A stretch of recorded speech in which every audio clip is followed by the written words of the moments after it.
Shalom, selamat pagi Bapak Ibu dan saudara yang kasih Tuhan. Kita bersyukur untuk hari yang baru, hidup yang baru yang masih Tuhan karuniakan bagi kita pada hari ini. Jika kita bisa memasuki hari ini, itu semua karena anugerah Tuhan dan karena kasih Tuhan yang besar bagi kita.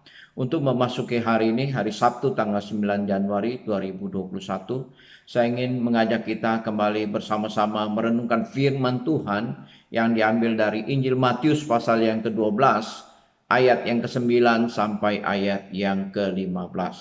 Di dalam perikop sebelumnya Tuhan Yesus pernah mengatakan bahwa Dia adalah Tuhan atas hari Sabat.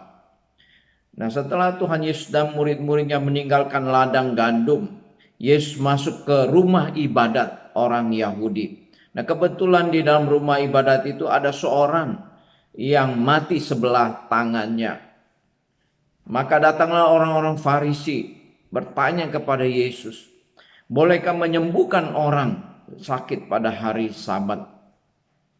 Pertanyaan ini diajukan oleh orang Farisi kepada Yesus bukan untuk mendapatkan jawaban daripada Tuhan Yesus, tetapi sesungguhnya adalah orang Farisi ini menghendaki supaya dapat mempersalahkan Yesus. Sebenarnya mereka sudah tahu jawabannya karena ahli-ahli Taurat dan orang-orang Farisi mereka sudah membuat peraturan-peraturan tentang hari Sabat, apa yang boleh mereka lakukan, apa yang tidak boleh mereka lakukan. Ya, mengenai orang sakit, peraturan tradisi daripada ahli Taurat dan orang Farisi ini, mereka mengatakan kalau sakit itu ya tidak membahayakan, tidak mengancam nyawa daripada orang yang sakit, maka pengobatannya, penyembuhannya harus dilakukan pada hari sesudah Sabat. Tetapi kalau penyakit itu ya menyebabkan mengancam nyawanya, membahayakan nyawanya, maka boleh diobati, maka boleh disembuhkan. Nah, mengenai orang yang mati sebelah tangannya, tentu penyakit ini tidak membahayakan nyawanya, tidak menyebabkan kematian bagi orang yang sakit itu.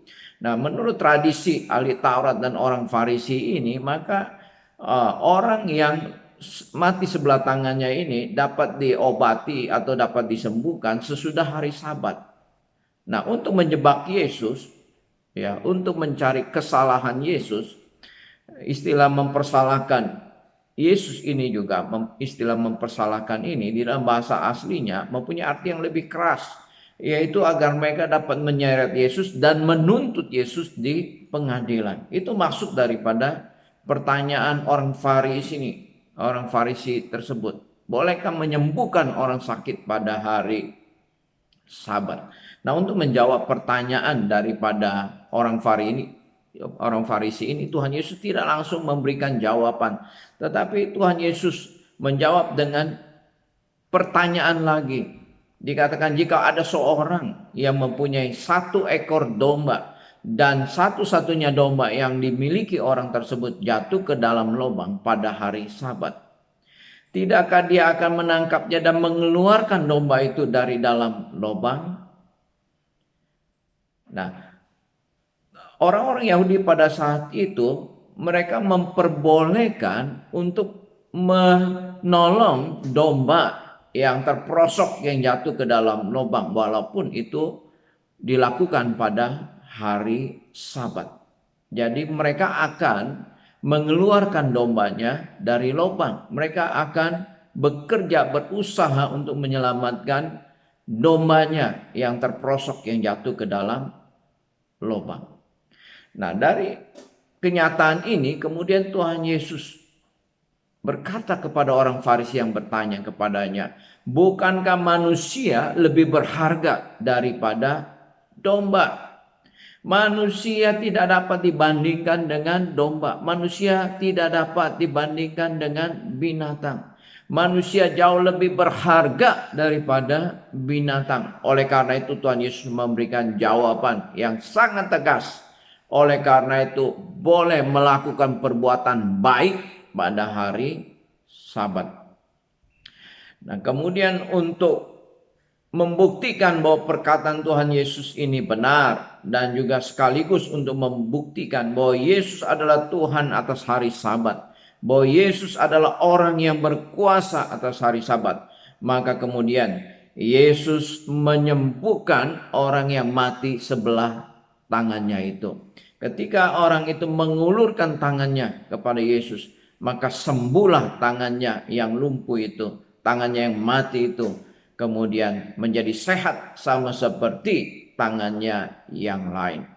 Ini menunjukkan bahwa Yesus adalah pribadi yang berkuasa atas hari Sabat, dan itu dibuktikan dengan menyembuhkan orang yang mati sebelah tangannya, orang yang lumpuh tangannya itu disembuhkan.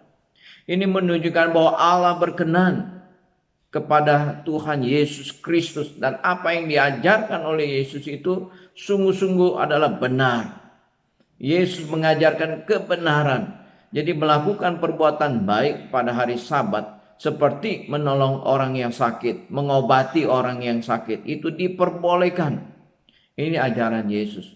Karena Yesus adalah Tuhan atas hari Sabat, maka Yesus berkuasa menyembuhkan orang yang lumpuh tangannya, dan Yesus mengatakan bahwa boleh menolong orang, berbuat baik kepada orang lain pada hari Sabat. Kiranya Tuhan memberkati kita. Mari kita berdoa. Bapa di surga, terima kasih untuk firman-Mu yang boleh kami baca dan kami renungkan pada pagi hari ini. Memberitahukan kepada kami, mengajarkan kepada kami bahwa menolong orang, berbuat baik diperbolehkan pada hari Sabat. Memang Sabat diberikan kepada manusia supaya manusia bisa beristirahat daripada segala pekerjaannya, daripada segala kesibukannya, daripada segala rutinitasnya. Namun perbuatan baik, melakukan perbuatan yang baik, menolong orang pada hari Sabat, itu tidak bertentangan dengan hukum Sabat. Oleh karena itu Tuhan berikan hikmat bagi kami supaya kami boleh mengerti kebenaran firman-Mu yang Kau ajarkan kepada kami.